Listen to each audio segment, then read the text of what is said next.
Assalamualaikum warahmatullahi wabarakatuh. Segala puji bagi Allah, Tuhan semesta alam, yang telah memberikan kita tuntunan hidup melalui syariatnya. Salawat serta salam kita haturkan kepada Nabi Muhammad sallallahu alaihi wasallam, suri tauladan yang sempurna dalam segala aspek kehidupan. Sahabat beriman yang dirahmati Allah, dalam kehidupan sehari-hari ada banyak hal kecil yang mungkin sering kita abaikan, tetapi ternyata memiliki nilai adab dan makna mendalam dalam pandangan Islam. Salah satunya adalah kebiasaan duduk di pintu. Kenapa kita dilarang untuk duduk di pintu? Apa saja dampak dan hikmah dari larangan ini? Mari kita bahas bersama dalam kajian kali ini.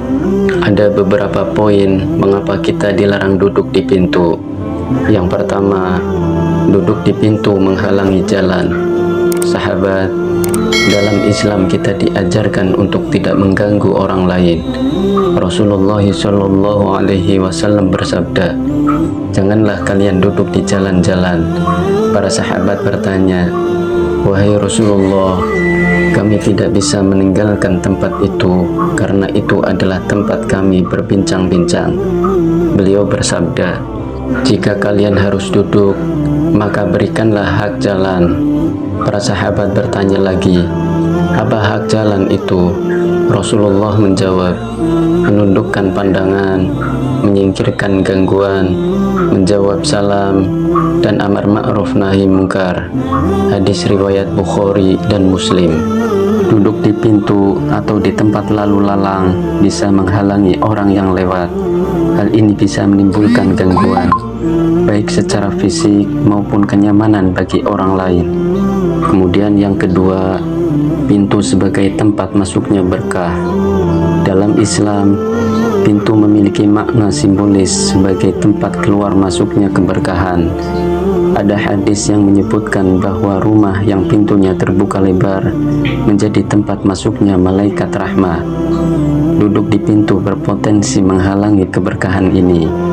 Rasulullah Shallallahu Alaihi Wasallam bersabda, "Malaikat tidak akan masuk ke rumah yang ada hewan anjing atau gambar makhluk bernyawa di dalamnya." Hadis riwayat Bukhari dan Muslim. Meskipun hadis ini tidak secara langsung membahas pintu, posisi pintu sebagai tempat keluar masuknya malaikat menunjukkan bahwa kita harus menjaga kebersihan dan adab di sekitarnya. Kemudian yang ketiga, bahaya secara fisik. Duduk di pintu juga beresiko dari segi keselamatan. Misalnya, pintu yang terbuka mendadak bisa menyebabkan kecelakaan, atau seseorang yang duduk di pintu tidak sadar akan bahaya di sekitarnya. Hal ini sejalan dengan prinsip Islam untuk menjaga keselamatan diri dan orang lain. Dan yang keempat, hikmah larangan duduk di pintu dalam perspektif spiritual. Secara spiritual, pintu dianggap sebagai tempat keluar masuk energi, baik positif maupun negatif. Dalam beberapa riwayat ulama, duduk di pintu dapat mengundang hal-hal yang tidak baik, seperti gangguan setan atau menghalangi rezeki. Hal ini sejalan dengan keyakinan Islam tentang pentingnya menjaga kebersihan, ketertiban, dan adab di rumah. Beberapa cara menghindari kebiasaan duduk di pintu. Yang pertama, sediakan tempat duduk yang nyaman. Jika kita atau anggota keluarga sering duduk di pintu karena alasan kenyamanan, pastikan ada tempat duduk lain yang lebih nyaman di dalam rumah. Yang kedua, ingatkan dengan bijak. Ketika melihat orang lain duduk di pintu, ingatkan dengan cara yang baik.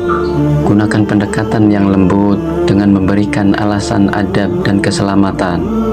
Kemudian yang ketiga, biasakan adab dalam keluarga. Ajarkan anak-anak dan anggota keluarga untuk memahami adab dalam Islam, termasuk tidak duduk di tempat yang mengganggu seperti pintu atau jalan.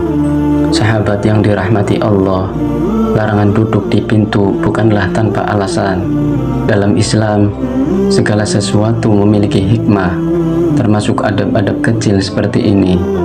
Dengan menjauhi kebiasaan duduk di pintu, kita tidak hanya menjaga keselamatan dan kenyamanan, tetapi juga menunjukkan kepatuhan kepada ajaran Islam yang mengutamakan adab dalam kehidupan.